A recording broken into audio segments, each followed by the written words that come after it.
Good evening दोस्तों। ये post market report है। यहाँ पे अभी हम आज का एक्शन डिस्कस करेंगे।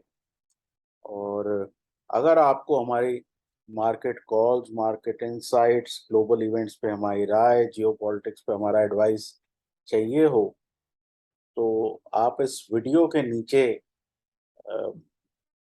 पेमेंट डिटेल्स हैं हमारे पेड टेलीग्राम ग्रुप की, जिसकी प्राइसिंग है 1000 प्लस जीएसटी पर मंथ, जो कि पेएबल एनुअली है। अब आपने देखा होगा, आज सुबह मैंने ट्विटर पे मजगांव डॉक का स्टॉक रेकमेंड किया था, उसका चार्ट भी दिखाया था।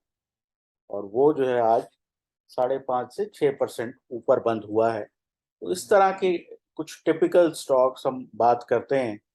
और अक्सर इतने होते हैं कि आपको एक अच्छी रिटर्न मिल जाए। निफ्टी इंडेक्स पे ऑप्शंस, बैंक निफ्टी पे ऑप्शंस, कुछ चुनिंदा स्टॉक ऑप्शंस भी हम देते हैं। और ओवरऑल एक मार्केट का सेंस आपको मिलता है। जैसा पिछले 4-5 दिनों से आपने देखा होगा कि 17,500 होल्ड किया है, और उसकी वजह से हमारा बुलिश स्टांस रहा है। और आपने ये भी देखा होगा कि बहुत से लोग दूसरी तरफ पे खड़े थे, यूट्यूबर्स दूसरी तरफ पे खड़े थे, डॉलर इंडेक्स लोग देख रहे थे। तो ऐसे मौकों पे आपको तजुर्बा चाहिए, तो वो तजुर्बा हम ऑफर करते हैं। और जो हमारी एक्सपेक्टेशन थी कि मार्केट 1-2 दिन में ब्रेकआउट करेगा, वो बाजारों ने करके दिखाया है। और डिटेल्स चाहिए हो तो 9871066337 पर कांटेक्ट करें। अब देखते हैं कि आज क्या हुआ, और उसके लिए पहले चलते हैं बैंक निफ्टी पे। अब मेरे हिसाब से ये आपको बहुत क्लियरली नजर आ रहा होगा, चार्ट जो है। यहाँ पे आज क्या हुआ है कि मैं अक्सर कॉन्ट्रैक्शन और एक्सपेंशन की बात करता हूँ। ये एक कॉन्ट्रैक्शन चल रही थी पिछले, अगर हम इसको गिने तो 10 से ऊपर दिनों तक। और ये कॉन्ट्रैक्शन आज ब्रेकआउट हुई है। और बैंक निफ्टी इसलिए आउट परफॉर्म कर रहा है क्योंकि ब्रेंट क्रूड कमजोर है। तो उसकी वजह से फाइनेंशियल्स में एक फ्रेश रैली है। ये ब्रेंट क्रूड का नीचे की तरफ ब्रेकडाउन करना, ये एक अनएक्सपेक्टेड बात थी। और इसकी वजह से अब जो है, बैंक निफ्टी ने एक अपनी जर्नी शुरू करी है। अगर आप यहाँ से देखें तो इसका हाई था 39,444। मैं आपको मार्क करके दिखाता हूँ, ये हाई है 39,444। ठीक है, ये लो है कुछ 38,000 का। तो जब आप ब्रेकआउट करेंगे तो ये 1400 पॉइंट्स आप ये 39,400 में ऐड करेंगे, तो आपको अप्रोक्सीमेटली टारगेट यहाँ पे मिलेगा, आई थिंक 40,800 का। लेकिन क्योंकि ये एक ब्रेकआउट है, तो ये मिनिमम टारगेट है 40,800, जो कि कल की तारीख में आ जाना चाहिए।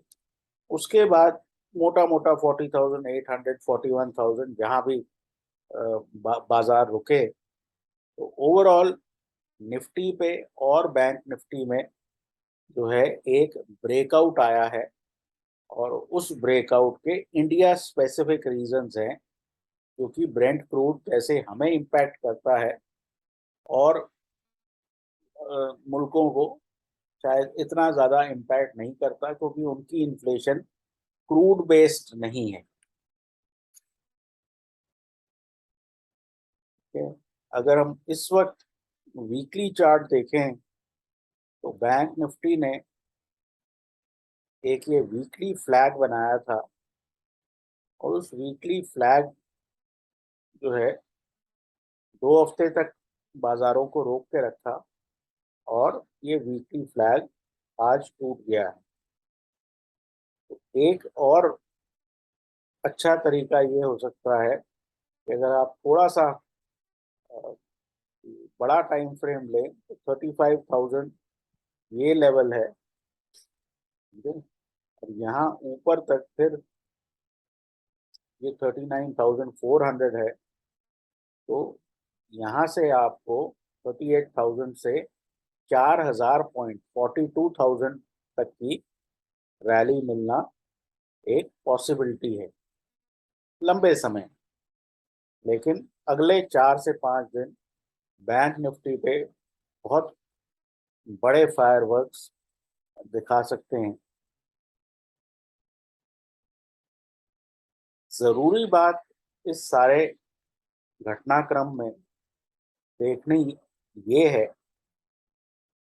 कि कोई मार्केट अगर बुरी खबर पे गिर नहीं रही तो इसका मतलब उसमें इनहेरेंट स्ट्रेंथ है। ये वर्ड मैं दिन में कम से कम एक बार यूज करता हूँ, और इसका मतलब अब आपको समझ में आ रहा होगा। यहाँ अगर आप देखें तो ये बैंक निफ्टी में भी आपको सॉरी निफ्टी में भी आपको एक कॉन्ट्रैक्शन नजर आ रही है, और इस कॉन्ट्रैक्शन से अब आप निकल रहे हैं। तो ये वो फेज होता है जहाँ पे आपको पोजीशंस होल्ड करनी चाहिए, और कुछ 4 5 दिनों में ही आपको मार्केट एक डिफरेंट जोन में जाता हुआ लगता है। तो यहाँ पर भी अगर हम देखें,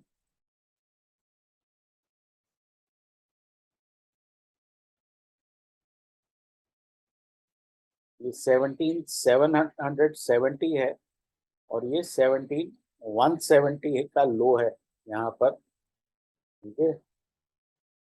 तो यहाँ से आपको इजीली 18,300 का टारगेट अगले कुछ दिनों में मिल सकता है, क्योंकि आज आप देखें तो एफआईआई ने 2,100 करोड़ की बाइंग करी है। तो जब बाजार ऊपर जा रहा हो तो लोगों को अपनी पोजीशंस सही करने की जरूरत होती है, और ये लेसन एफआईआई से सीखने वाला है कि वो इस वक्त इतना लाइट चल रहे हैं कि अगर थोड़ा भी उन्होंने अपना लॉन्ग शॉर्ट रेशियो इंप्रूव किया, 40 45% तक भी आए, तो ये मार्केट बहुत तेजी से ऊपर जाने की जाने का पोटेंशियल रखता है। आज कुछ ज्यादा कहने के लिए है नहीं, क्योंकि आज जो है हमारा एनालिसिस वर्कआउट हुआ है। थोड़ा सा एक भाई हम आवरली चार्ट दोनों इंडाइसिस का देख लेते हैं।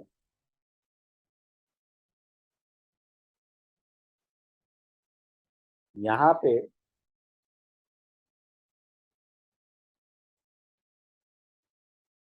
आप ये देखें, ये एक डब्लू पैटर्न बना है। कुछ दिन तक हमने यहाँ पे बिल्डअप दिखाया, और फिर ये बिल्डअप ब्रेकआउट हुआ है। तो ये एक बहुत बढ़िया स्टेबल पैटर्न है, और इसमें से जब एक्सपेंशन निकलेगी तो दूर तलक जाएगी। तो ये तो है बैंक निफ्टी का पैटर्न 60 मिनट चार्ट पे। और लेट्स सी के सिमिलर टाइम फ्रेम पे निफ्टी क्या कर रहा है। निफ्टी पे हमने जो है हेड एंड शोल्डर की कल बात करी थी, और यहाँ पे ये हेड एंड शोल्डर का ब्रेकआउट है। अब बहुत से लोग इस बहस में पड़े हुए हैं कि ये हेड एंड शोल्डर है या नहीं। अरे भाई, अक्यूमुलेशन पैटर्न तो है। तुम हेड एंड शोल्डर इसका नाम ना रखो, तुम इसका नाम ऐश्वर्या राय रखो, तो इसका काम तो नहीं बदलेगा। तो फालतू की बहस लोग जब शुरू करते हैं ना, तो वो बेवकूफी का फायदा नहीं होता। ये एक्यूमुलेशन पैटर्न है, और यहाँ से एक्सपेंशन होगी। तो कहने का मतलब ये है कि बहुत जल्दी अपना मुनाफा ना लेना, क्योंकि ये मार्केट थोड़ी और दूर तक चलने का पोटेंशियल रखती है। आज अगर हम सेक्टर्स की भी बात करें, ये आपके सामने है कि आईटी स्पेस वापस आ गई। 270 पॉइंट 270 पॉइंट निफ्टी आईटी ऊपर गया है। फाइनेंशियल्स मेनली इस मार्केट के लीडर है, तो इसलिए आज मैंने निफ्टी से फाइनेंशियल्स में शिफ्ट किया, क्योंकि वहां पे आपको किसी भी एक्सपेंशन में ज्यादा अपसाइड नजर आएगी। ऑटोज की मैं बात करता रहता हूँ, तो ऑटोज में जो है आपने क्लियर अपसाइड देखी है। सिमिलरली एफएमसीजी आउट परफॉर्म कर रहा है। तो ये इसके मल्टीपल लेग्स हैं। पीएसयू बैंक्स आप देख रहे हैं 2.5% ये ऊपर थे। तो जो लैगार्ड्स हैं, जो लीडर्स हैं, सारी मार्केट एक साथ पार्टिसिपेट कर रही है। तो कहने का मतलब ये है कि 500-600 पॉइंट की निफ्टी में, 1000-1500 की बैंक निफ्टी में रैली ड्यू है, और वो आपको देखने को मिलेगी। डाउ जोन्स भी अभी पॉजिटिव है, वो ठीक है, जब तक बहुत ज्यादा गिरावट ना हो उसमें वो आपको बॉदर नहीं करेगा। तो मेरे हिसाब से कल की वीकली क्लोजिंग बहुत स्ट्रांग होनी चाहिए, और उसके चलते आपको अगला हफ्ता भी बाजारों में स्ट्रांग नजर आना चाहिए। फिलहाल के लिए उतना ही। आई होप आपका आज का दिन अच्छा रहा और कल का दिन और अच्छा जाए। Take care and good luck.